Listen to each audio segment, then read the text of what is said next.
Halloween forever.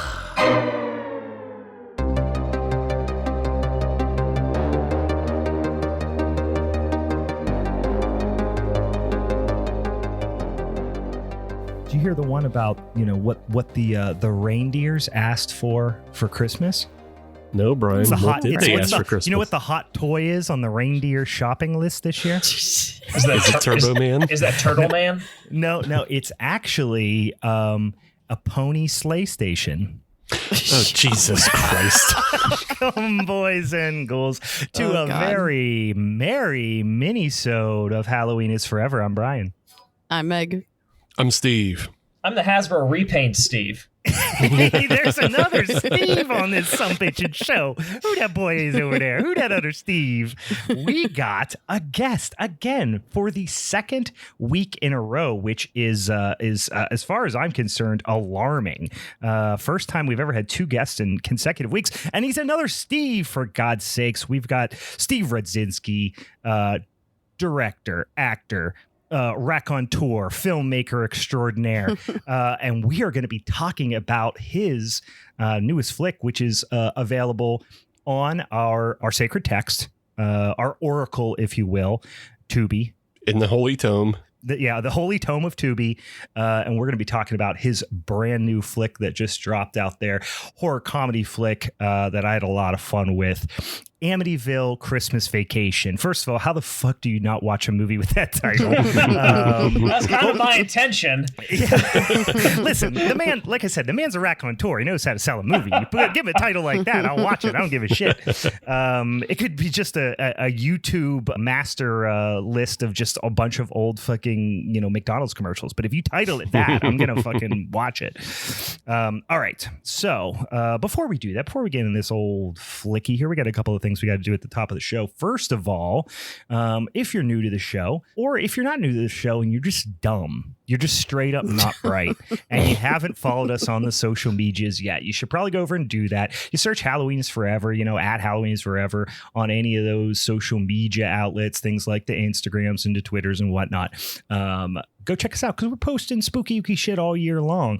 Specifically, a lot of holiday-oriented spooky ooky shit, which I am a big proponent of, and I'll say it again. I've said it once, I'll say it again. Christmas is scarier than Halloween. It's got more history of spooky shit. It has a right to be scarier than Halloween. I mean, honestly, it's always been ghost stories and shit. Yeah. I mean, they're first cousins. If you go back to the pagan roots of festivals this time of year, it's these solstice festivals and stuff. Christmas and Halloween, they're first cousins. Ghost stories. The sun disappears. That's terrifying for a lot of people. Everyone gets cold and dies. Back in the day, that's how it went. But not us. We're snuggled up inside. We got our hot cocoa. We got a couple marshmallows floating around on those. Meg's marshmallows are not marshmallows. They are psychedelic mushrooms. But we are sipping at some hot cocoa, getting ready to talk about some cozy, festive horror laughs and gags here. All damn December long, guys. So go ahead and get out there and follow us. Now, before we give you a little update on our Secret Satan showdown episode for the upcoming month of December. First of all, Yin's got some beers you're drinking, or Meg's taking a little sip of some. I think she's drinking straight up Worcestershire sauce. It looks like it for sure. What you got? Once again, I am recording at work. So I was looking at our list of Amaros, and I decided to go with Super Punch, the Pittsburgh. I actually totally forgot. I realized Pittsburgh for Super Punch is one of the largest importers of this Amaro. And it's an Italian Amaro. I'm in the dark here. What is this called? You lost us. Super Punch. I'm on board. You got me. Reel me in. It's a dark Italian, very viscous Amaro that tastes like bubble gum. Interesting. But I actually like the description of this, so this mysterious potion punches quick and coats your tongue with a flavor that tastes like Jägermeister and children's amoxicillin went on a tropical vacation together and missed their flights home. Huh. I am on board with this. Who makes this magic bullshit? So let me get the some guy named Jerry. The guy Jerry. I don't know how you would particularly pronounce it. Someone here could probably correct me, but Gianamico? I don't know how you would say that in like an Italian way, but yeah, Gianamico's punch liqueur. Yeah, gotta hold the fingers up. You gotta go to Gabagoo. Gianamico. But yeah, we're the only U.S. city that imports it, and 80% of it stays in Western New York or Western Pennsylvania. That's fucking strange. I wonder if I so yummy, marinated eggs in it, how it would do. That's immediately where my white trash palate goes to, is can I put some hard-boiled eggs in it? You probably could, but they'd be super sweet eggs, and I don't think I would like. I would like it if it was like more sour or something, like a soy sauce. A little soy sauce. All right. Soy sauce egg. Look at you. You're fancy as hell. Let's see if we can go to the complete opposite end of the spectrum here, Steve. What are you drinking over there? Hell yeah, it's time to get gross. Steve, I think you might actually like this a lot, honestly. I probably would. If it tastes like a children's amoxicillin, I was addicted to that as a kid. I had a lot of strep throat. Steve, big strep throat guy. Big strep throat kid up till I had my tonsils out. But yeah. So last week I had the Schwarzbier by Abjuration, which was, that threw you for a loop. You were surprised, Brian. I know, because you're usually drinking Gloop Glop, Zoom juice. Yeah. So it's not Zoom, but it is Gloop Glop. Yeah. It's back to Abjuration, though. It's their candied sour version 1.19. Yeah. Which is their banana coconut slushy. See, so, you didn't disappoint. You didn't disappoint me. He's back on his bullshit. That bullshit. That's the complete opposite. Fancy Italian liqueurs and candy Gloop Glop. Steve, I don't know. That sounds like Gloop Glop Italian liqueur, though. That description, was that the description from like the manufacturer, or was that the... That was very local. Yeah, let me give you a description from the manufacturer. It's still Gloop Glop. Okay. Because it says, I found it. It's Gianamico. And then it's by mid-palate. There's all sorts of flavors bouncing in my mouth, including root beer, maple, dark caramel, ginger, road tar, tobacco leaf, and orris root. Yeah. Oh, so yes, good. of course. I actually want to get some soda water and just like dilute it down with some soda water. It'd be like an amazing drink. I'm a big orris root, guys. You know this about me. I'm big on orris root. I imagine I'm imagining that's like something from Zelda that comes from like grinding up the tusk of some mythic beast. Right. But sounds delicious. Got to go in a dungeon. Got to kill a pig with 3 tusks. Grind those tusks up. You get the orris root. Yeah. It does sound like some medieval stuff, though. It does. It tastes like it would be that. But the bubble gum, like it does like have this very prominent, like almost bubble gummy, like it reminds you of it. You know what I mean? I heard it's an effective wart remover as well. Listen, I'm not a doctor. Yeah, from the inside out, though, like you consume it. Only belly warts, which I have a plethora of. All right, Steve 2.0. Yes. What do you got? Anything? You drinking anything over there? Anything fun? Well, I don't like beer. I'm sorry. I do drink alcohol. I tried a lot of beers, and I never found the taste that I liked enough to the point where I feel comfortable saying I just don't like beer. Yeah. I will say that I tried something new, a malt beverage. I was always a simp for this Smirnoff Red, White, and Berry because it tastes like a Rock Bomb Pop. Sure. So I noticed walking through the store, they have Red, White, and Mary. And automatically, if it's Christmas, you're taking my money. Yeah. And it's cranberry and spices, and it's fantastic. So I definitely iced someone last year with that. Like you slipped it in their mailbox or whatever. Or a Christmas gift. Yeah, pretty much. No, but speaking of which, okay, sorry to veer, but now I have an ice question for everyone. Last night we celebrated Friendsgiving here at work with some like friends and colleagues. And I was like, I'm going to ice my coworker Isaac because this is our relationship. Yeah. And we put it in our kitchen cooler and tried to get him to come in, but he just wasn't having it. Like he called the bluff. But he called out that if it's in there, I call ice block. And I have never experienced someone ice blocking it. It's like if they can guess that that's what's in there, then they don't have to do it. I never heard of it. I call shenanigans. And as soon as you said ice block, all I thought about was that one level on NES DuckTales.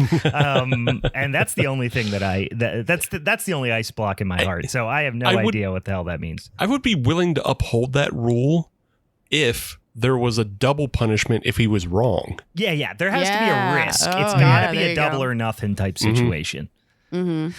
So you should just start giving him just empty boxes on a consistent basis, and then that'll knock that rule right out of especially the fucking... after that last night. I mean, he still ended up doing it, but I'm saying overall he's done. I'm coming for him. You should fucking kill him. Yeah. Next time he calls ice block, just make sure that you have 2 on hand. This may be an overreaction, but I hope he dies. That's what I'm saying. This guy sounds like a real son of a bitch. If between friends and colleagues, I'm going to go out on a limb and say that's a colleague. Yeah. I'm going to he has a bunch of his own kitchen equipment downstairs. Mm-hmm. I'm just going to hide one in it and he won't find it for days. Yeah. That's what I'm going to do, I think. Well, I don't think he listens. He definitely doesn't listen to the show, so. Great. Mm. Well, now I double hate him. Yeah, definitely double hate him now. So yeah, get him all you want, Meg. Just load up his kitchen with that shit. Yeah, I'll lie to the cops. I don't give a shit. Every bowl he unturns, I hope you find him passed out drunk from doing too many ices. Never met this guy. He's my fucking arch enemy now.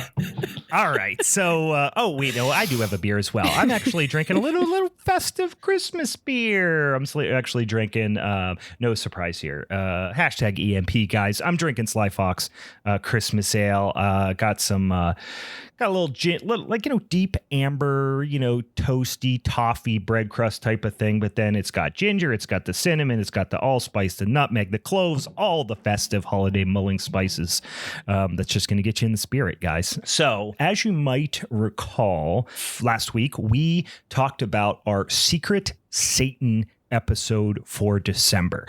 If you recall, last year we each picked a movie associated with a particular franchise. In that instance, it was Hellraiser, because nothing says holidays like Hellraiser. So we each picked a Hellraiser movie for the other one to see, but of course there was only 3 of us, so it became pretty easy to figure out who was each other's secret Satan. So this time we put it out there on the social medias and we said, hey guys, if you want to be one of our secret Satans, throw your name in the hat. We got a bunch of entries. It was lovely. And we have picked 3 people, which I have already reached out to. So they are not learning live here. So if I haven't reached out to you, you ain't one of these people. But in any case, we have 3 people who are going to be picking flicks for us. Our listeners and social media friends voted on what the topic is going to be, and not terrifically dissimilar to last year. We have another big horror franchise. We have... Excuse me, I have the hiccups. Nightmare on Elm Street. Again, another classic holiday franchise. Series. Yeah, I mean, it's up there. It's up there. And I feel like it gets, it's obviously one of the big ones, but I feel like for a lot of horror fans, it's always like, are you a Michael guy? Are you a Jason guy? What do you... Sometimes Freddy doesn't get the respect he deserves because honestly, it's probably the best franchise. I mean, if you think about it, I'm a huge Halloween fan, but I know there's some absolute dog shit in that franchise, which we've talked at length about. Same thing with Friday the 13th. I mean, it probably is. So this should be a damn slobber knocker, guys.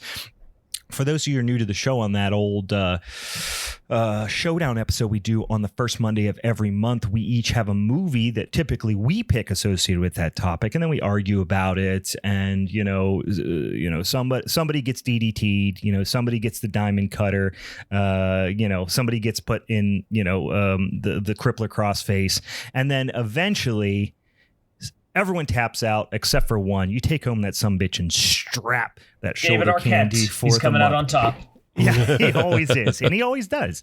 But so we have in this particular instance, we're not picking the movies. Our secret Satans are picking the movies for us. I was fortunate enough to get picked by one Mr. Ian Braden at Ian T. Braden on the Instagrams, and he is going to pick my movie.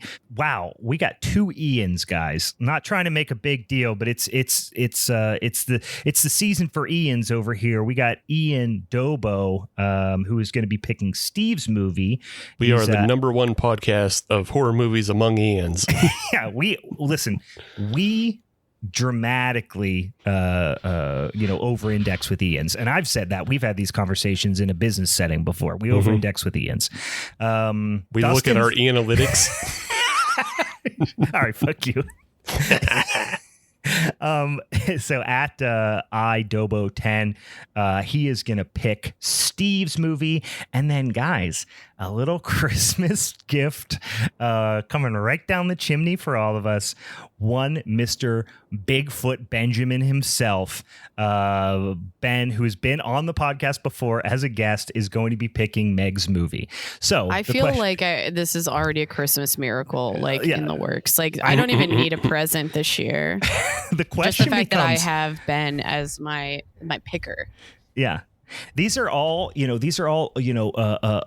right and just and gracious listeners of the podcast. However, is one of them going to turn heel? That's the question. Is one of them going to turn heel and give us the fucking remake or some sort of dog shit? We will see. Anything but the remake. Yeah, really. Anything but the remake. I'm pretty sure you said that last week, Steve. Yeah, Steve said the same thing last week. So that will be very, very fun. Next week, guys, we are going to be. Yeah, this is going to be next week already. Damn, that we're going to do that whole Secret Satan situation. So that will be December rather, the 5th. So all right, enough all this stuff at the top of the show here, guys. Let's get into a dang old flicky. Like we said, we are fortunate enough to once again have the director, the star, the writer, I imagine cinematography,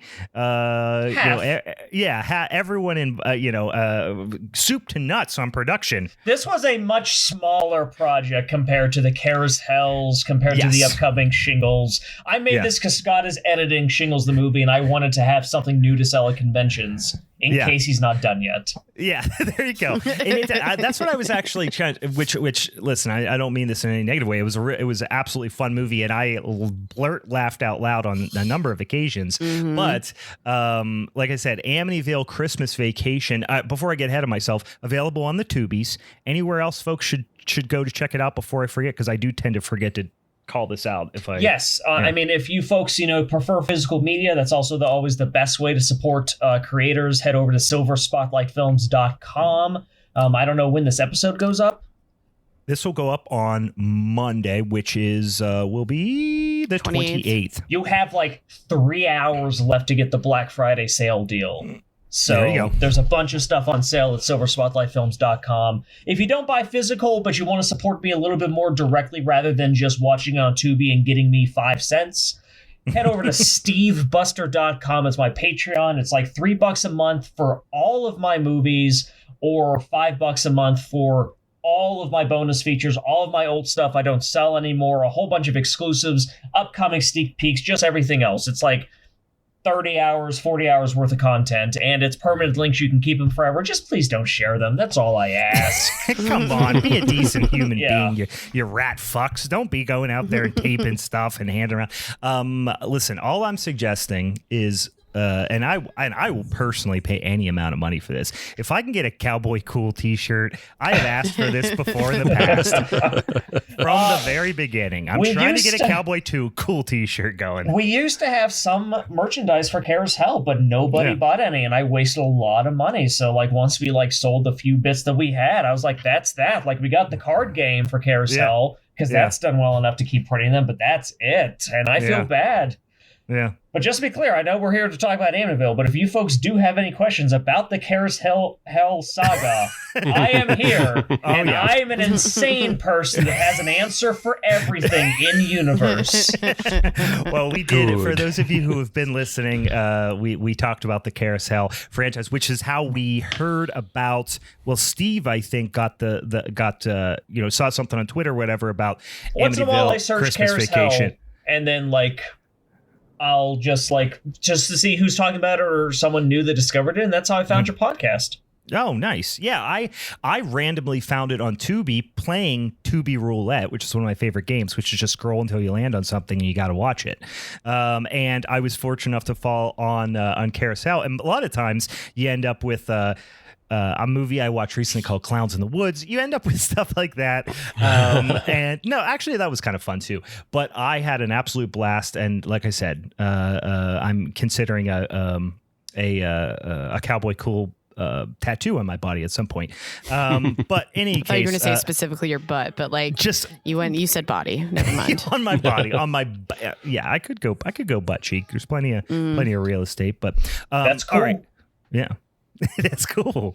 But yeah, let's talk a little bit first of all, the top of the show about Amityville Christmas Vacation. Like I said, the title right off the bat, obviously quite eye-catching. I was curious because it's a little shorter than some of your other, feature-length stuff that's out there. I was curious whether this, because we've seen plenty of these things that were like, a little shorter length and, edited kind of in a similar style. And we were like, was this a COVID production? That's what I was curious about. No, this one, like I said, it was just a smaller production. I had we made CarousHELL 2 and we shot it and released it in 2021. And then I was immediately hired to produce and direct like a 6-figure feature film, the biggest movie I've ever done, Shingles the movie, almost immediately after releasing CarousHELL 2. It has the most characters, it has the most locations, the most money, the most things I had to worry about. And so we shot that this year in 2022, and we're aiming at like an early 2023 release. So on one hand, I kind of wanted like a palate cleanser because, I usually kind of flip back and forth between making like a larger movie and then a smaller movie, and I didn't get to do that. It was like, larger movie and then biggest movie ever immediately. Yeah. It's like I wanted something smaller to just kind of relax, to have fun. Yeah. But also I had the idea, like I just thought of it like, there's like 1,000 fucking Amityville movies. I did the thing. I never realized this. And like I said, I'm a frequenter of Tubi. I hang out on the corner of Tubi Avenue on a nightly basis. And I went and just typed in, of course, started typing in the title of the movie, Amityville, and thought, that's enough. I'll just type Amity. Nope. There was about 40 goddamn movies on there with Amity. It's insane. So like, I wanted to parody Amity-sploitation because there's so many of them and it's insane to me. It is. And I like inserting myself into subgenres I haven't been in yet. Like the talking cat holiday movie subgenre. If you search my name on Amazon, it brings up other talking cat movies in addition to mine, and that's like my greatest accomplishment. But so I haven't done this yet. I was like, oh well, let's just do this. All this other trash is putting in way less effort. I can do this. And then I went, oh, there hasn't been an Amityville Christmas yet. If I don't make this right now, someone's going to beat me to it. I need to make this like ASAP. And then like when I was shooting Amityville Christmas Vacation, the trailer for Amityville Thanksgiving dropped. I was just like, guys, we need to fucking wrap this up like right now so I can get a trailer out before some other dipshit beats me to Amityville Christmas this year. Yeah, I imagine when you drop the movie on Tubi, about 6 people who had that idea went, fuck, god damn it. I saw at least 3 people on Twitter be like, oh, someone was listening to us. Like, no, I'm sure I'm not the first person to think of this idea, just like you weren't. Yeah, right. Yeah, there is Amity everything, yeah. Yeah, I wanted to ask because they're also located in PA, but it was either earlier this year or last year that Amityville in Space was released, and it's made by the Polonia brothers, who are like out of like Scranton, PA. I was wondering if you had any connection to them at all, or Not if this was just like I know of them. Obviously I know of Amityville in Space, but like no connection. I've never worked with them. I personally don't know anyone that's worked with them. I think they're just far enough away. Right. Yeah, they're out there just wondering. The Hollywood of northeastern Pennsylvania, Scranton, PA. I actually like Scranton. There's so many cool dive bars up there. But yeah, now I'm gonna go watch fucking Amityville in Space because, like I said, I listen to anything on the Tubi. I'll check it out. But yeah, so I wanted to make an Amityville that would be unlike all the others. I wanted to just be the most unique Amityville, and that's why I went all in on Hallmark Christmas parody, baby. Let's go. Yep. No horror, I do expect this no to be on the Hallmark Channel this year. Yeah, this is more of a Hallmark. What's the other channel? Hallmark Movies and Mysteries or something like that. This is built for that. Yeah, so we won't go through. You guys know how we do it. We won't go through an entire scene by scene plot, but I do want to kind of set up what the movie's all about and talk about some of our favorite scenes from it. And first of all, I will say, as I always do, spoiler alert at the top of the show, I would say you got to go out and watch this movie. It's a lot of fun. It's, like I said, it's funny. It's if you watch, listen, I'm not ashamed to say it. I watch a lot of Hallmark Christmas movies. Me too. My wife and I sit there. We actually have a list that's probably got 100 some entries on it of just made up titles that we've come up with just to make ourselves laugh for the last decade. My wife is still the reigning champ. Kate came up with one that literally almost made me vomit. I was laughing so hard, which is just Christmas in December.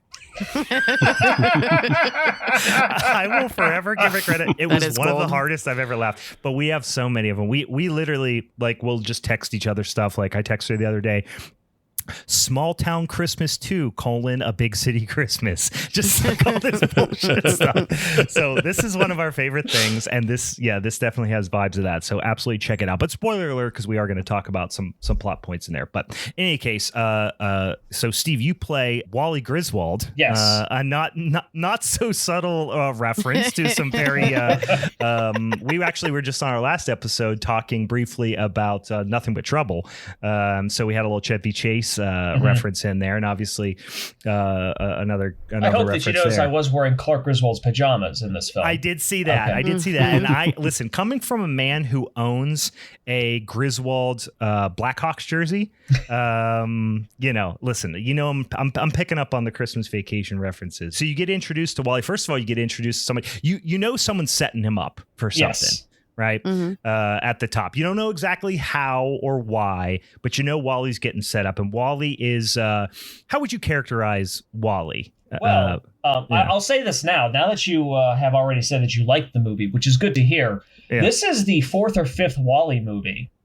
He's from the Meowie franchise. Yes, I still haven't and that's okay. Not jumped into this yet. I'm actually I appreciate that you just watched this and just like, yeah, this worked. I'm like, great. I didn't alienate. I could tell audience. There were some references that I didn't get. I did pick up on that. So, but yeah. But so when Bill Murphy and I first conceived Wally Griswold in 2017, our rule was, what would Ernest do? That's a great rule, just in life in general. So whenever we had like a question of like how Wally would react or to a situation, or if he would like be mean here or like be snippy, it was always like, would Ernest P. Worrell do this? If so, okay, Wally can do this. So Wally is our Ernest. And that's also partially what this film was. It was kind of an experiment. Like, can I take Wally out of these cat movies and put him into a new adventure? Does it work? So far, I'd say yes. So I think Wally will be back. Doing something completely different in the future. Now it's even more endearing because I am a diehard Jim Varney fan, so much so that I, at one point, lost a lot of followers on Twitter from posting consistently with no context sexy Jim Varney / Ernest anime pics. Fantastic. It just is the funniest thing in the world to me. I love me some Jim Varney. Wait, did you draw them yourself? No, I have drawn some. I mean, that I do dabble in the Garfield arts. I dabble in the Garfield arts. But between Garfield and Ernest, I mean, those are like two chambers of my heart there. Jim is my biggest inspiration as an actor. So whenever I'm overacting with my face, it's like because I want to be a live action cartoon. I assume you've read his biography. Of course. Yeah. Oh my God. So, guys, I'm sorry I'm gushing side. If you haven't read Jim Varney's biography, stocking stuffer, guys. Stocking stuffer idea. That's all I'm saying. In any case, yeah. So you get you get the idea that Wally's getting set up. So yeah, characterize Wally for us. What kind of character is he, aside from, I mean, a little bit about him? He's a police officer. He is a police officer. he is the dumbest police officer who is only on the force because at first his father saved the police chief in Nakatomi Tower. We don't reference more than that. Yeah. And past that, his cat was the smart one and kept solving a bunch of crimes and problems in the town. And he had nothing to do with it. Gotcha. But he's coming to his own. He is a guy that genuinely does want to do the right thing. He does want to help people. He does like to make other people happy. He's not one-dimensional. He can be a little snippy. He can have a little attitude. Mm-hmm. And, you know, I always remind people that there's a little bit of problematic stuff with the police force. And Wally is still part of that himself. Yeah, Wally is not immune from participating in things like police brutality and abuses of power and that sort of stuff. And he's very transparent about it. Yes. One of my favorite reviews that I've ever gotten was for a Meowie Halloween, and all the review said was, "This was more political than I expected." for a film called Meowie Halloween. Yes. That feels good. That feels it good. does, yeah. Right off the bat, I got a chuckle like within the first 45 seconds of the flick because he's wearing a shirt that says "World's Best Police Officer Ever." Yes. Which is that a shirt that you had special made for it, or was that a shirt that you purchased and found on like when Etsy we first made Meowie Christmas, we kind of like looked online for just some random police stuff like that Wally would have. There's also a mug that he has that says "Best Cop Ever." The shirt says "Best Police Officer Ever." The mid-credits stinger joke of a Meowie Christmas is that he gets a gift that says "World's Okayest Cop," and that mug costs $40 with every cent for that joke. Oh my god! You were the only person that bought that on Etsy. Yes, I'm sure. Yeah, there is a coffee mug podcast somewhere, and they are talking about you because you bought that. So that's a shirt that I had since Meowie Christmas. Whenever Wally shows up and he's in his casual around the house, it's World's Best Police Officer. Gotcha. Okay. So another quick one. So we've talked about this on the podcast before. Is like I maintain that all good comedy is still tied directly to Looney Tunes. Like there are no good gags that aren't already Looney Tune gags, and so I very much appreciate the suitcase gag, which felt very very Looney Tune-y, and the idea of presenting what you are putting into the suitcase to the audience. That's going to get me every time. My question for you is, are those your nunchucks, or were those nunchucks that you borrowed? Those are my nunchucks because I was a little Bruce Lee simp as a child. So I wanted those specific nunchucks, and I learned how to use them because of Bruce Lee. And I just still have them. Like, why would I get rid of nunchucks? They don't take up that much space, and hey, you never know. Yeah, they're not going to expire. Right. There's no expiration date on nunchucks. That's a shirt right there. Also, there's no expiration date on nunchucks. Gotcha. I'll mark it down. Mark it down on the long list of shirts I've requested from Steve. I said, up front, like, you kind of had me sucked in because I was laughing quite a bit right at the beginning. I really enjoyed the stock flyover shots, and then you singing "Oh Christmas Tree," but the only lyrics were "Oh Christmas Tree" over and over again. It's a great gag. Thank you. It was great. Yeah, I went out of my. I'm sorry. Go ahead, Steve. No, I was gonna ask, whose big old fat kitty is that? Mine. That is Whiskers. And that's why in the Meowie movie she talks. This movie's not from her point of view, so that's why Wally just stares at her silently for a solid 30 seconds. She's having a conversation we never hear. Yeah, that was one of. I think there was about 3 times in the flick that I noticed, and I was like, all right, that feels like that was a reference to a movie I haven't seen, which is fine. I do that all the time, for better or for worse. So it was one of my decisions early on during the script writing was just like, all these made-for-TV movies use like all the same Christmas stock footage. I usually don't use stock footage. Almost all of my stuff is stuff that we shoot ourselves with drones or our own cameras and stuff. But for this, I was just like, nope, got to sub to a stock footage website for this one because it's got to be stock footage. As someone who watches a lot of Hallmark Christmas movies, and just the more ridiculous, because some of them get pretty wild. Like I think a lot of people think it's all. Some of these Hallmark Christmas movies get wild. Between the stock footage and the particular snow effect that you use. I was like, this is obviously a clear Hallmark reference. Thank you. I appreciate people picking up what I put down with that, because I know a lot of people are going to miss that, especially of the horror fandom that are going to be putting this on expecting another Amityville spooky movie. Already, I'm seeing the reviews like, it's not scary, 1 star. It's like, okay, I don't know what you expected within the first 1 minute of the fucking movie. This isn't scary, 1 star. That's actually kind of a quality review though too, because it's just like I'm just imagining that person there like clicking on that movie and being dumb enough after reading the title to go, this is going to be, this is A24. Like, I'm going to get scared out of my fucking mind. That's like my life. I can't tell you how many people that like said CarousHELL was a bad movie because it took itself too seriously. I'm just like, how? At what point of Duke floating by like a Mary Poppins carousel horse that you were just like, this is a serious horror film? Yeah, but that's not, like I said, that's almost more fun. Like I genuinely appreciate people who are not in on the joke. Like that is it's funny for me. Yeah. Unfortunately, their voice also counts as much as people are in on the joke, but I can see why that would be frustrating. But basically what's happened is whoever it is that is pulling the strings, that is has it out for Wally, has lured him with the promise of a free vacation to Amity or Amityville. Hey, rather. Brian, excuse me, sunny Amityville. Sunny Amityville. And he's brought in there with promise of a festive, cozy bed and breakfast. And then you quickly get introduced to a murderous ghost, Jessica, who's out to get him. But this was right around this time. I don't know exactly where it placed, but one of my favorite lines. I'm paraphrasing, but it was something along the lines of, "I'm so excited to not have something bad happen to me." Such a great line.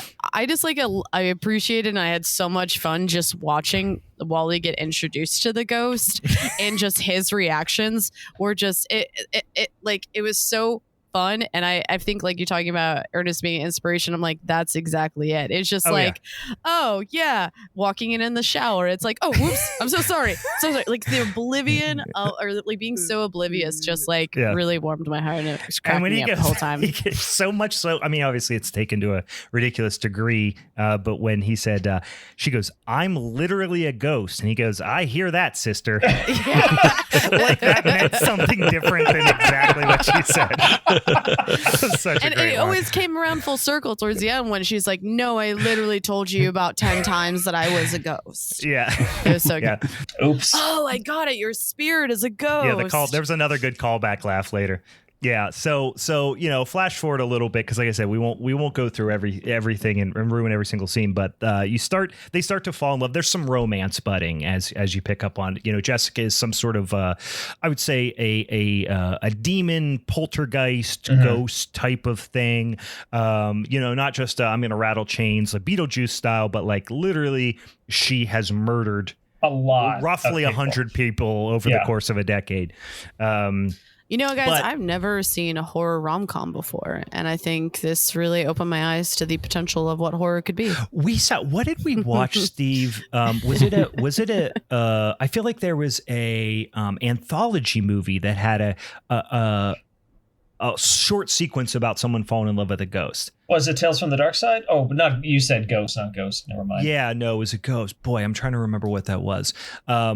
Anyway, I don't know. Maybe it might not have been on the show. It might have just been me, like I said, playing Tubi Roulette by myself. But yeah, definitely not a trope you see all the time. So he still doesn't get that she's a ghost, obviously. So that's kind of the big point to drive home here. Wally is stupid. Yes, he's not bright. He's earnest. He's like EAR earnest. Yeah. And like he's a sweetheart, but he is dumb. Yeah. Oh, question. Was the train that you're riding in the Beaver Valley Mall? Damn it, that was my question too.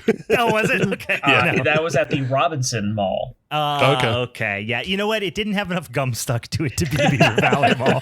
But I did, when I saw that, I was like, is that, God damn, I've ridden in that train or a very similar train as a child.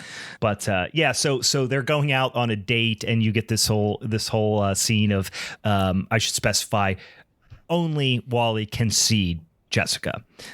So walking around hand in hand, but if he's not holding hands with anybody, arm around, but of course no one's there in the eyes of, so you get all these shots of, from a third person view where she's not there. I did appreciate that you went to the Moon Park to take a picture with the Moon Township Park. Yes. Yeah. Yes, to take a picture with the Moon Man there. There's an astronaut there. Like, what? Why? Yeah. Let's do this. The Moon Township Park shows up in CarousHELL too, I think, doesn't it? Or what park was that when? That's the North Park. Oh, that was North Park. Yeah, that's right. Was it North Park with the scene with Ben Deedles in it? No, that was a spot near my old home where there used to be a town. And there isn't anymore. I don't know what happened. Yeah. Now it's considered a public park down in South Fayette Township, like past Bridgeville. But there's still telephone poles and fire hydrants and sidewalks to nowhere. Classic. But since it was considered a public park, but no one went there because why would you? It was easy to shoot Ben's scene there, and also that's where Lunchbox gets hit by the car. Right. Yeah. That's right. And the funny, I think back to our episode when we talked about that, it makes a lot more sense now because it was it looked like it was a kind of slightly overgrown softball field or something behind him, but you can clearly see where the grass had grown back because somebody was doing donuts in the field. Yeah. It's like, that is some Yanzer shit right there. But so Jessica, now you get this kind of, slightly, I don't want to say fourth wall breaking, but this idea of Jessica, it's kind of her job to haunt people, even though she's kind of manifested this thing. So she calls her ghost supervisor to tell her, to ask for advice or elevate the situation because she's in love with Wally. And that was a mix. So that was a combination of two ideas. One, we knew we were going to parody there's an expert that you talk to on the internet, which has become a meme ever since Sinister. That you just call someone in a computer and they have all the answers. But Bill Murphy also introduced the ghost should do it too. Do a Beetlejuice thing. She has a caseworker or a supervisor. So that's what I thought immediately of is go into the it was the equivalent of the ghost DMV or whatever in Beetlejuice, but calling her supervisor and escalating the situation and breaking the news that she does not intend to kill Wally. But great gag in this when she's like, what should I do? And she's like, well, let me look on my resources here. And she just starts naming things, absolutely asinine specific things that happen in a lot of other movies. My favorite one of which being, so do you have a machine in your house that can turn ghosts into humans? It's like, no. which was listen, as somebody who was at 11 years old, absolutely convinced that I was in love with Christina Ricci and wanted to spend the rest of my life with her. I knew that I got that reference. But there was a couple other ones in there, but that was the one I wrote down because she's just like, no, obviously not. But they don't have an answer for her, so she's kind of on her own to figure it out. We then get introduced to one Mr. Creighton Spook, who shows up with his talk boy, which I've been asking. I'm 37 years old. I've been asking for a talk boy for 27 years at least, and I still haven't got one. So I was a little butthurt when I saw it on there. But he's kind of a paranormal investigator, and he identifies that Jessica is there and kind of what's going on. Which good play on Creighton Duke, the Friday the 13th character. Thank you. You're only the second person that is let me know they got that reference. Yeah. When I came up with that name, I was so giddy and I was just like, man, no one's going to remember fucking Creighton Duke from Jason Goes to Hell. So I'm so happy. Yeah. So funny enough, somebody recently made a fan film that is a continuation of 7. And they also bring back the Creighton Duke character. I would just watch a Creighton Duke movie, man. Like, let's just go. Like, yeah, I think Steve. Didn't you send me the trailer for that, Steve? Somebody sent me the trailer for the. I probably did. You did. I probably did. But yeah, so Creighton Spook shows up. Like I said, he kind of gets a beat on what's happening, and you know he's a ghost hunter, right? If you will. So another great line when he uses his talk boy to trick Jessica into thinking Wally's in trouble. The recording says something along the lines of, Jessica, it's me. Help. Bad Christmas. Help. That's what I wrote down. And she comes out and it's like, Wally, what's going on? And then, of course, she gets caught in a cage. It's a Looney Tune. A dog cage. Yeah, it's literally, it's a Looney Tunes gag. But I did write down because I remember laughing out loud at Jessica. It's me. Help. Bad Christmas. Help. Because she's just cutting up stuff that he obviously recorded, Kevin Very McAllister poorly. Like, it had to be a bad recording. That was like in the prose of the script. He starts to understand at this point, what's happening. You get a flashback. The flashback to Jessica saying, I'm literally a ghost. That was a great callback. But honestly, I want to be honest, and I'm a sucker for some Ben Deedles. Who isn't? I know he cracked me up on. I mean, I'm a fan of their podcast, so I've listened to the podcast for a long time. But he was great in CarousHELL, but as Rick, the other cop on the force, the very lonely cop on the force, my wife and I rewound and watched him eating the Twinkie scene a second time. the way he opens, holds, and eats the Twinkie is fantastic, and then laughing about Coach, and he's talking about the show Coach, just complete non sequitur, but that was great, cracked me up. Like I said, so much so we watched it again. Where did you and Ben actually meet up? Because I know he's been first met on the set of She's Out of My League.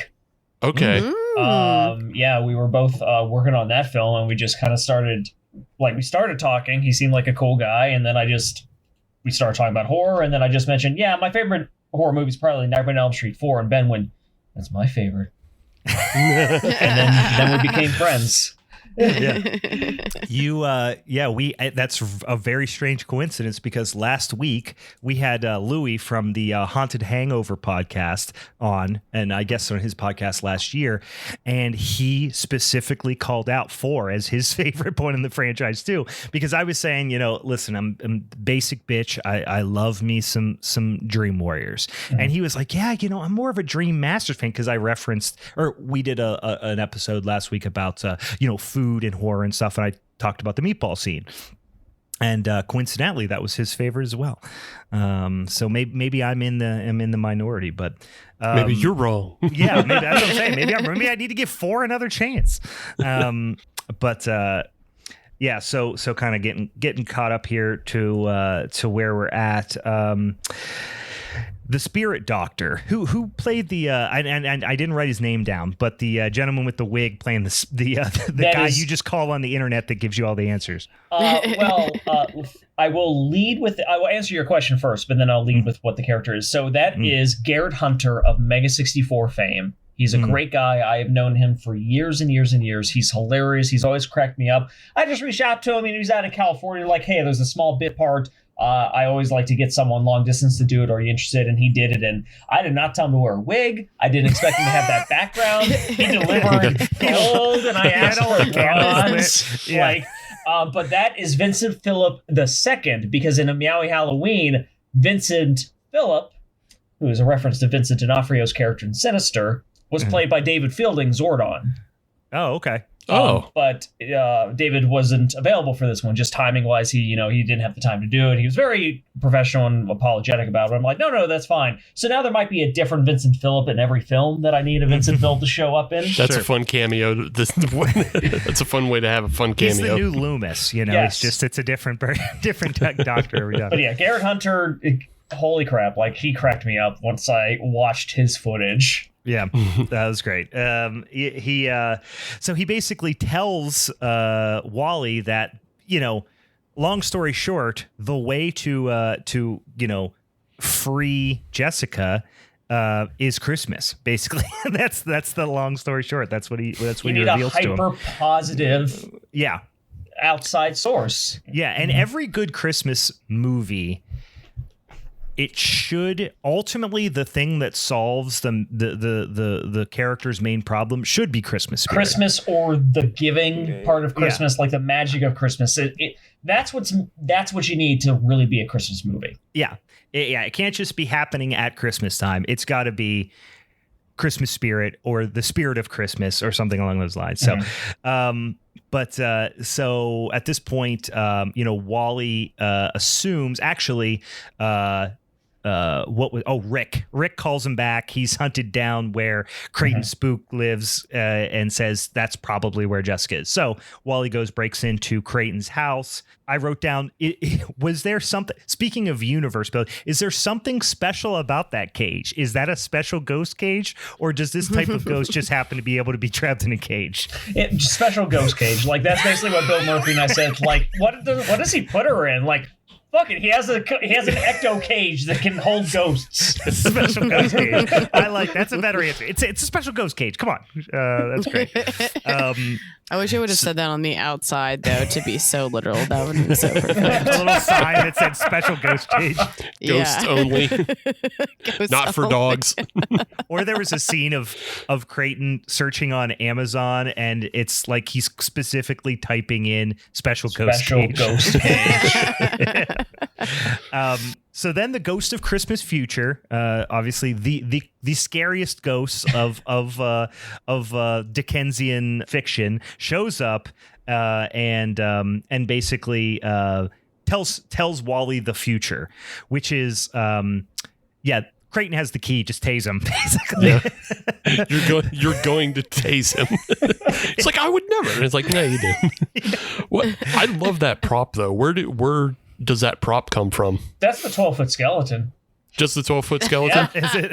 Yeah. It does have a multi-use. It is a holiday. Yeah. And like before we set it up in the yard, I was just like, let's just toss a blanket on it, because it's huge. It was just the torso and the head with a blanket on, but like it looks fantastic, especially like next to me. You just see this giant skeleton, like the Scrooged-esque Ghost of Christmas Future giant. Yeah, that's listen, and I've been trying to tell my wife for a while. This is a sound investment. Yeah. I need to get a 12-foot skeleton. Think of how many activities I can do with it throughout the year. So many. Yeah. Now you have more proof. Yeah, I'm going to tell her, because she watched the movie with. I'm telling her, look, that was a sound investment. But yeah, so Wally, Wally tases Creighton Spook, gets saves Jessica. He was resisting. Yes, he does do the stop resisting.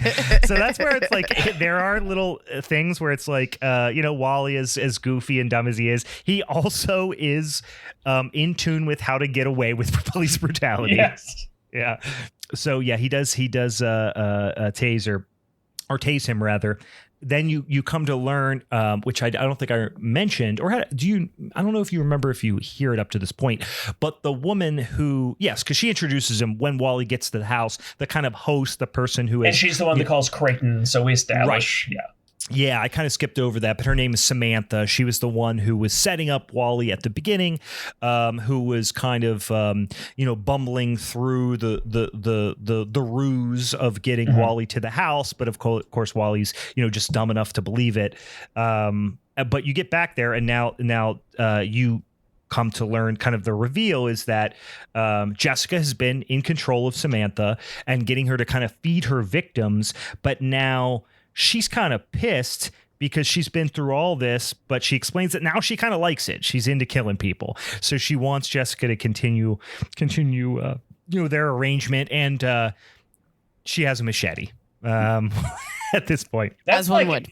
I don't know what Scott called it. That is like some insanely large Japanese knife that he got when he toured over in Japan with his band. Okay. Yeah. And he was just like, what do you want her to hold? I'm like, this. Why would you even offer anything else? Look at this. This very scary, sharp-looking instrument. Yeah, so Wally and Jessica, they get this scene where Wally is basically, and if I'm getting this out of order, he's trying to talk Samantha charm her into letting them go, kind of thing. But then, oh, that's right, and I forgot to write this part down. In a last ditch effort, in a left field Hail Mary plan, Wally basically throws a sheet over over Samantha as Creighton's coming in the door. So Creighton thinks she's a ghost and grabs her and runs away with her. Yeah. So gets tied up with a nice tight Hallmark bow. To me, there's no better comeuppance possible than Sheet Ghost, and Creighton believes it. He believes it, and he abducts her and runs off. But yeah, so this is probably one of my favorite parts of the movie, which was Wally and Jessica. You get the heartfelt make-out scene at the end. She becomes a human. She comes back as herself. She's got a festive Christmas outfit on, and you think you're getting the happy ending, but then Santa shows up. As again, at the end of all good Christmas movies, Santa should come up. But instead of, giving them, what they asked for Christmas, he thinks he's doing Wally a favor and says, "Oh, you got a ghost to deal with there. I'll take care of that." Does this little Santa, finger along the nose wink, and Jessica evaporates into smoke, assumingly banishing her or killing her or whatever. She's in hell. Yeah, she goes to hell. Good clarification. Jessica gets sent to hell. You do not get a happy ending. Wally freaks out, and then credits, and then even a little post-credit scene of Wally sobbing on his cat because his ghost girlfriend has been sent to hell. Which, is how all good Hallmark movies should end. So somebody should end up in hell. That should be part of, Candace Cameron Bure, or somebody should end up in hell at the end of every Hallmark movie. That's how Santa's sleighs end. That is true. Yes. Santa's sleigh. Oh, man. I'm going to continue. As Bret Hart is very thrilled about. Yeah. Absolutely. Yeah, listen, I'm one of those rare people. Listen, I'm a fan of both, guys. I'm sorry. I'm going down the press. Yeah. In any case, so that was that's where we're at with Amityville Christmas Vacation from 2022. Anything else on do you anticipate doing any more? I'm a huge fan personally of Christmas horror movies in general. Any aspirations to do any other Christmas horror flicks down the road? I mean, in a word, yes, but I don't know exactly what or when. I want to get my Christmas numbers up. I think as of right now, the percentage of my movies that take place or are about Christmas is at like 43% of all of the movies in my career. Those are rookie numbers. Got to get that up. You're shooting for, in a perfect world, it's an 85, 89%. Yeah, exactly. Yeah. So there's more coming, and I think it's fun. I love Christmas. It gives me an excuse to put up Christmas stuff and be in the spirit during the summer months. Yeah. And also it helps a lot. It's kind of like a easy sell on streaming during these months, because especially if you title it right, like I did, anyone that's searching that for some reason thinks National Lampoon's Christmas Vacation is on Tubi might be searching Christmas Vacation. Guess what comes up, baby? Yeah. Now I gotcha. Yeah. You stepped right into the old bear trap. But it's fun to me. I like genuine Christmas movies. I like Christmas horror movies. Mm-hmm. But that might be a few years off. In a perfect world, possibly we might be doing CarousHELL 3 in 2023. Maybe. That's a big maybe. And I do know that so far, Authors and Dragons, they've been very happy with how Shingles, the movie, has been turning out. They've been already talking about a sequel, already talking about a Shingles 2. For all I know, that's happening in 2024. That's not an announcement whatsoever. Please understand that. But that might be my next 2 years right there, and it's out of my hands. Unless, again, I come up with an idea that I can shoot with 3 people in one house in 2 days, like Amityville Christmas Vacation was. Yeah. Then maybe I'll have something else out in between those. But I don't really have a long-term plan. I'm always like a movie at a time. And it just so happens to work out that I'm basically releasing a movie every year on average. Well, tell us, while we're on the topic, tell us a little bit about Shingles, the movie. Sure. It's a book adaptation. based on a book series of the same name. There's this group of guys called the Authors and Dragons, guys and gals, and they write a bunch of fantasy books solo. They have like a D&D podcast that they do together, but they also have this book series called Shingles, which is a R-rated parody of 90s horror books. You know, Goosebumps, Fear Street, you name it. Like, that's sort of the feel. Right. And they have been wanting to make a Shingles movie for a long time. They loved CarousHELL. And I was on their podcast and kind of talked to them about like how much it cost, how long it took to shoot, when we released it, yada, yada, yada. And I guess privately they went, I think this is our guy. And they came back with like a script and like, and not just like, hey, will you make my movie for me? They're like, no, we will pay you to make our movie. Like, yeah, that's the magic word, motherfucker.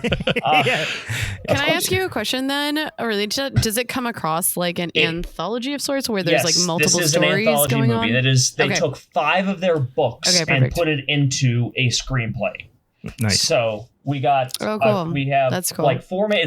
The wraparound is that these 4 main characters are in the Cooter Scouts. And their scoutmaster is in Hello Titty, the sex shop / glory hole place. So they're just in a parking lot with a barrel on fire. Fuck yeah, passing the time before their scoutmaster comes back out. So they're telling scary stories that they allege really happened to them. Okay. So, and that's... Yeah, as kids would, you know. I'm looking at some of the titles of these right now. I am too right now, and I've seen a couple of these pop up along across the social medias now. They are. You don't have to confirm what's in these, what's in the movie, Steve, but just to give a few titles so people know where we're coming from. Demon Load, Put Your Hand in My Ass. That is in the film. Fuck yeah, let's fucking go, guys. Yeah, I'll tell you the stories that are in. It's The Legend of Jimmy Headshot. It is Put Your Hand on My Ass, which is about a ventriloquist dummy, of course. Aliens Wrecked Our Kegger. Yeah. Just Say Gnome, which is about an inanimate killer gnome that shits cocaine after he eats people. I'm fucking sold right now. That is a straight up Goosebumps. Yeah, that is.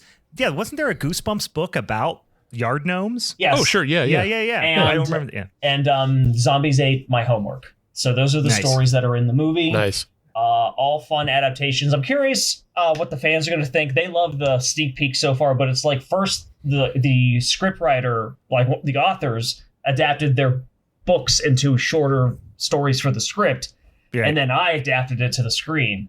Yeah. You know, then the actors adapted jokes and lines and stuff. So I hope they like it. But I'm already hoping you get a sequel so you can put the Ghost of Hooker Alley. I was going to say the that's monkey's the penis. one. I was like, fingers crossed, Ghost of Hooker Alley, and the monkey's penis, because that's obviously a take on monkey's paw, which has been used a lot of time. I think that would be really funny as well. Without reading any of this, it just sounds funny. I'm just really, I'm really excited for most right now is that Aliens Wrecked Our Kegger. Like that's a perfect beer name at this point too. Yeah. Well, TM. My first brewing job, I brewed beers and at a brew pub, and I named a lot of the beers after Goosebumps titles. Nice. So like we had Cuckoo Clock of Doom was our double IPA. We had like this was this is couldn't be more right up my damn alley. So we're talking 2023. Yes, early Shingles 2023. Yeah. Sick. Okay, sweet. Sounds so fun. Now, and it's going to be kind of in their hands, to be clear, because this is their movie. Like, I produced and directed it, but they're releasing it. So, gotcha. When I get them the final cut and like the first author DVD and Blu-ray to them in like January or February, I'm not sure if they're going to be like instant release or if they're going to be like, we want to shop it around, we want to hit the fast. Gotcha. That's going to be up to them. It is in my contract that I can sell physical copies at conventions I'm at. So. Yeah, there you go.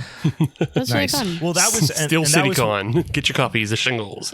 Yeah, well, that was one of my questions too. Was where it was going to end up. It sounds like we're not sure yet. Do you have a preference now? Like, I don't know exactly every detail of your history is like. Do you have a preference of like having that full ownership and actually being the person who's making the decisions to like when to put it out, or do you like working for someone else in a sense? I mean, I'm going to be completely honest. When I work for someone else, I get to make a movie and I don't got to fucking worry about any of that. I don't have to worry about where the money's come from. I don't have to worry about the release. I don't have to worry about hyperselling it. And like, don't get me wrong. Like, I'm going to promote the hell out of Shingles. I'm going to be on the podcast.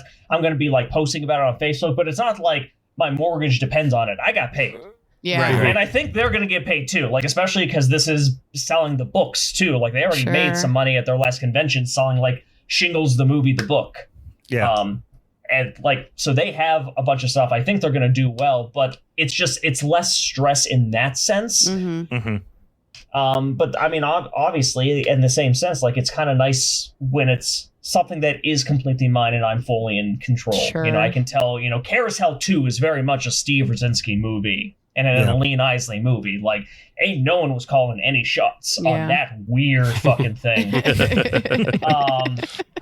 So creatively, I've gotten lucky also in that sense because, I also got hired to make Captain Z, and some other stuff. And with Shingles, like, everyone that has hired me to make a movie for them so far has been like, I'm hiring Steve Rudzinski because I want a Steve Rudzinski movie. Okay. Yeah. Like, That's cool. they haven't put any, like, limiters on me. Like, I sit them down and it's just like, is there stuff that needs to be in this final product? Like, tell me what lines or jokes like, or like, this can't be changed. And like, there'll be a couple things or something. Bevan, the author of Just Say Gnome, was just like, the gnome has to jizz on this picture. We have to see jizz. I'm like, okay. You got it. Twist my arm. But then other stuff is just like, I'm going to tone this joke down. It's a little like too edgelord offensive humor for me. I'll keep this joke because I know that's what their audience wants. We don't need to break a fucking window because that's going to add $1,000 for no reason. We'll add this gag in. I'm not going to lie. What I would really like if sold, and this is merch for you, you can have this one, is the email where they're saying, we just want to keep the gnome jizzing on the picture and frame Just it. print out like, a print it screenshot and of the frame email.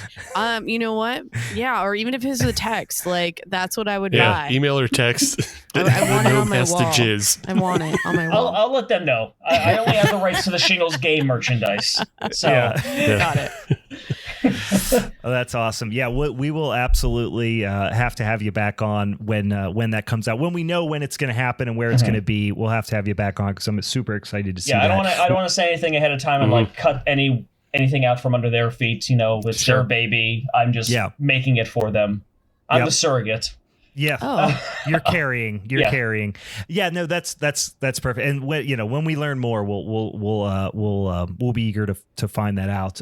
If you want to keep on top of that, though, you can head to shinglesthemovie.com. That's their website. But obviously, I'll be keeping stuff up to date on my socials and my websites and stuff too. So if you follow me, you'll still see stuff, but that's their URL. Gotcha. Perfect. Before I forget, too, and I had one other important question for you, but before we do that, you mentioned your website at the top of the show.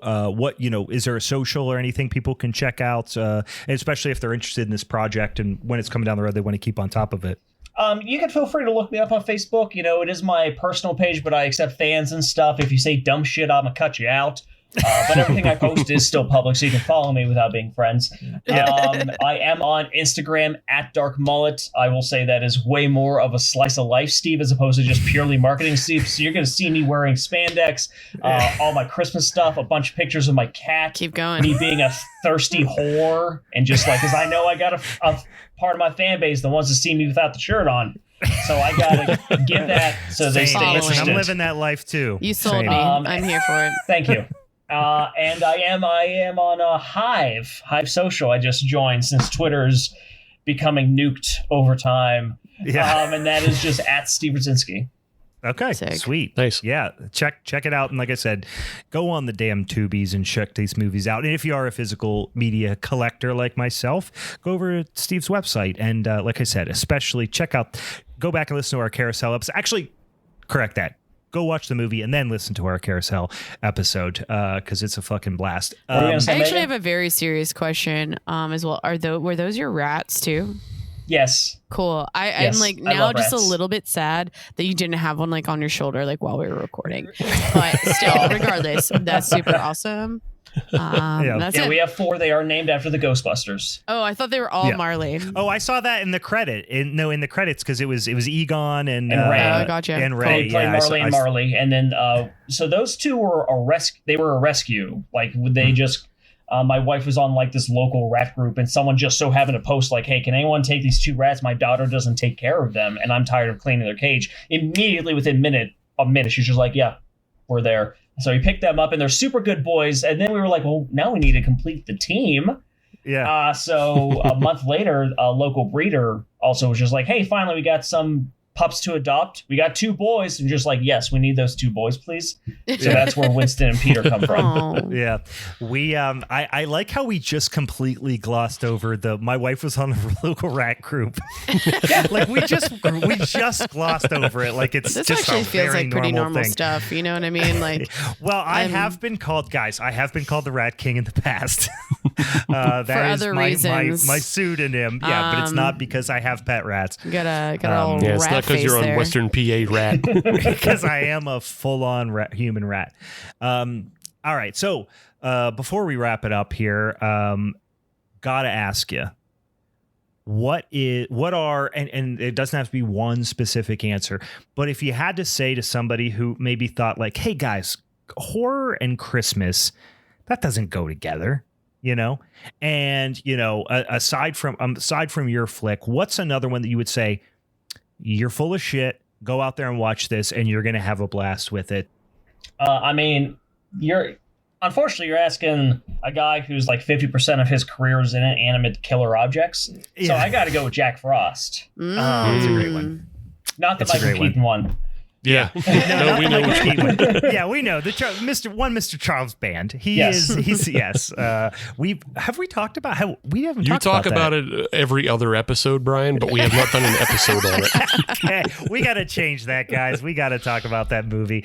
That was one between that and Head of the Family. I probably rented them each 40 times from the Eagle video back in the day. So no, that's a great one. That's a great one. All right. Anything else, Meg, Steve? I got one thing I wanted to just call out because I don't know that either you or Meg saw this, but it was a end credit scene to CarousHELL 2. Did you guys see that? No, I remember you bringing it up on the episode and then me going fuck, and I'm usually the guy who sits there until the lights come on, but I didn't for whatever reason. I just wanted to call it out. I didn't know if we talked about it, but the character or the actor who's playing Creighton Spook in this film, Scott Lewis, he plays Lenny Lawrence, who is the father of the children who die at CarousHELL 1. And he comes back from business. Yes. At the end of CarousHELL 2. 5-year-long wait for a punchline. But it was so funny and it's so good. And it's like, it's worth it because you have to go through 2 fucking movies entirely to get it. And again, if you were watching real time, that's a half a decade. Yeah. So like if you remember that line from the first movie, boy, do you get a delivery. But yeah. He's back from business. Yes, I do remember this because Steve brought up in the episode. I was embarrassed that I had not stuck around with it because I'm always the guy hanging around for post-credit scenes. But then I did go back and rewatch it after that. I've since watched the movie again since then. So, I just wanted to point it out because it's one of my favorite jokes that I've seen in such a long time because it takes so much work to get to it. I'm a crazy person like that. Yeah, I like to works. take my time with jokes like that, and I always have payoffs. Like nothing. There's no setup that's just left there. That's one of the things the A&D guys liked in like the first Carousel when they saw it and they wanted me for Shingles. Just like no, something. It's like you think it's like some background joke, but no, that matters. Yeah. Listen, it's not lost on me. You're talking to a guy who has 500 business cards that have just 2 hands shaking on it that says "call for business" and then my phone number. That's and fantastic. then on the back, and I paid extra for the back as well. Yeah, of course. It says "need business?" ? Call for some. So I did appreciate that. Wait, what did people call you for a specific business though, or did they think that you were just a prostitute? I do get calls because I leave them places, and I do because it's my real cell phone number, and do fairly regularly get calls and texts from strangers requesting X number of units of business, or what do I need for business? They're just looking for your large Frankenstein. Yeah. His Big Frank. My Big Frank. My Big Frank. Your Big Frank. Yeah. He's over here. He's hanging out over there. Yeah, since you mentioned it, Steve, Lenny will be back, but we aren't exactly sure what Lenny's role will be in CarousHELL 3. Excellent. Because his children are dead, and now he has an adopted son that he just met. Right. There's so much going on. If in a perfect world I could, rub the genie's lamp and come up with what it is, he's some sort of futuristic bounty hunter with like a one glowing eye. Oh, you're thinking of future Robbie, not Lenny. Yeah. Robbie is canonically the most powerful character in the Silver Spotlight universe when he becomes an adult. Nice. It's like he's like Super Saiyan Gohan or something like that. Yeah. So you've planned it that far ahead, and that. Oh yeah. That's since we were on set for the first movie, we had the story of 1, 2, and 3 mapped out. Not the scripts written. I'm not trying to claim I'm a George Lucas. Like, I had all the movies written. Like, no, I have them all in my notepad here. But we had the plot. The only change is Joe from CarousHELL 1 being back in 3 because of fan demand. Mm-hmm. And no one would leave me the fuck alone about that. And I didn't want to play Joe. I don't want to be in the movie. And now, after years and years and years of people saying, is Joe coming back? Is Joe coming back? Is Joe coming back? Fine. He's back. Yeah. But now he's a crazy person. Nice. He is the Ben Affleck Batman. Of course. Great. At his peak madness. He's lost his fucking gourd. Yeah. Yes. Oh, that's awesome. Thank you once again, Steve 2.0, for joining us on there. This was an absolute blast. I think it was Premium Steve. I think that was that's Premium Steve. Steve Premium. Yeah. Yeah. You got to pay a little extra because it's premium. Yeah. Mm-hmm. Thank you for coming on. This was an absolute blast. And, thank you for having me. I'm glad you folks actually liked Amityville and the CarousHELL movies. I really appreciate it. Oh yeah, it was so fun. We love it. I need fun things to get me into the holiday spirit. Unlike you both, and I'm speaking of you, Brian, down here, you, Steve, up here. It takes a long time for me to really get in the spirit, and this did it. This is like it's starting. It's a help. Good. It's warming up. I'm warming up. You're warming up with the spirit. When I was making this, I genuinely wanted to make a Christmas movie too. Like I didn't want it to just be like a gag the whole time. Like I was just like, no, like I want that feeling there still. Yeah, I appreciate something like that. Like, you bring in the reminders of the trips and stuff like that too. I do appreciate all that. So. Yeah. And listen, Meg, go put on right after this, go put on Christmas Evil. Oh, okay, maybe. I thought you were going to tell me to listen to Mariah Carey or something, and I was going to be like, nah, bro. Listen to Crumb Dump's Fuck You If You Don't Like Christmas. It's the best Christmas song. One of my favorite Christmas songs is Corey Taylor's Xmas, which, sidebar, comment from listening to your the last episode that I wasn't on. The reason Corey Taylor gets brought up so much is because I have a huge crush on him, and he is one of the hottest metal musicians, in my opinion. Yeah, he's a good looking man. He's a good looking man. So, I'm not going to lie. But his Christmas song is one of my favorites, so maybe I'll go listen to that when I get in my car today. We get it. Meg has a crush on Corey Taylor. Brian has a crush on Jack Frost. Oh, right. Yeah, and we hear about your crushes every episode, Steve. So let's fucking go. I understand. One day we'll get this out of your systems. Not this year, boys and girls. I just want Corey Taylor to hear this. I'll tell him his last movie. What was it called? Bad Candy. It was like, okay. Bad Candy. I was like, yeah, you're great in it. That's the best thing you could say about that movie. I'd be like, you're really great in it. Anywho, we're getting off topic. Yeah. Steve, thanks again Shout for out being Corey on the show. Taylor. What's up? Shout out Corey Taylor. We already forgot who our guest was. We're back on Corey Taylor. But yeah, Terrible. so once again, go ahead and check us out on the social medias. Check out Steve Rudzinski on his social medias. Check out his movies on the Tubi and on his website. If you're into the physical copies, check them out as well because they're really cool. All right, so we will get back to you with what those movies are for our Secret Satan episode for next week is. Thanks again, Steve. It was an absolute blast. Thank you for having me. Yeah, anytime. We're excited to get you back on in the future. And for the Halloween is Forever crew, I'm Brian. I'm Meg. I'm Basic Steve. I'm Premium Steve. See you around, boy.